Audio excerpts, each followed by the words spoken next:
The Boston Marathon, known as the world's oldest marathon, takes place on Patriots' Day every year. And while it's usually a time of celebration, last year changed it all. During the 117th Boston Marathon, 2 bombs went off near the finish line. Now, 1 year later, runners and families came together for celebration and healing. I talked with Marty Klancher on his experience during that catastrophic time. This will be my 15th year running Boston. Every year is very special. It's like a 26-mile long parade. There's people everywhere. When you pass through the sidewalks, everyone's packed, everyone's celebrating the day. It's just a real celebration, and you really feel special as a runner to be part of it.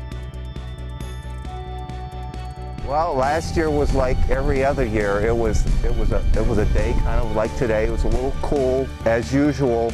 Just, you know, thousands and thousands of people along the course cheering you. People were just happy to be out celebrating the day. And so I crossed the finish line and I decided I'm going to linger. I was just taking my time, just soaking it all in, doing all that stuff. You know, it was still that atmosphere of joy and celebration. And then the bombs went off.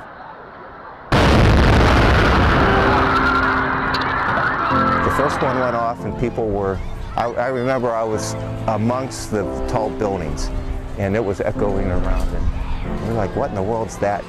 And then the second one went off. And everyone knew that something bad was happening, and then the mood just instantly, everything changed. We didn't know what had happened. We couldn't really see anything. We heard the bombs. Something just blew up. The sirens just started, and of course it was non-stop. We knew something was wrong. So I was trying to meet up with my wife, Jeannie, and I was heading towards the family meeting area. We did meet up, and we got out of the immediate area as soon as we could. And fortunately, Jeannie's brother lives in Back Bay. We went into Jeannie's brother's condo and we turned the TV on, and we were just shocked. Of course, they were all over the news by then and showing video of the bombs. It's a day of celebration, and I want to celebrate it with them again. And this year is going to be different. It's also a day, hopefully a day of healing for a lot of people. And I know that's true for a lot of the runners too. They just want to go back and support it and maybe help get through that healing process.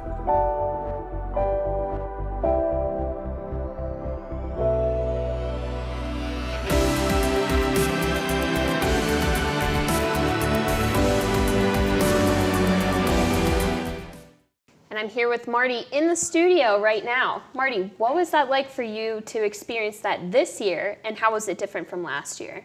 This year was extra special just because of what had happened the previous year, and that everyone just wanted to come back and support the event, support the city, support those who were killed or injured, think about them, pray for them.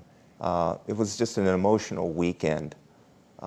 It's unbelievable when you go up to Boston, the energy, the emotion, it was all there this year. It was everything that I expected and more. Boston and the BAA, I think, did a great job of profiling and really trying to make those that were most affected by the bombings last year present. I think everyone was very pleased with how smoothly things went this year, and just bringing back that celebration aspect of that day to the city. This year you also ran in the Boston Marathon. How did you turn out this year? What was your time, and what was that kind of like? Yeah, this year I ran almost the identical time as I did last year, maybe a little bit faster. I think it was 3 hours and 45 minutes last year, and this year I was a little under that. Trying out for next year? Yeah, I hope to get back next year. I have to requalify, but we'll see what I can do about that. Well, thank you for coming into the studio with us, Marty. We really appreciate you sharing your story and your experience about 2013 and this year's Boston Marathon.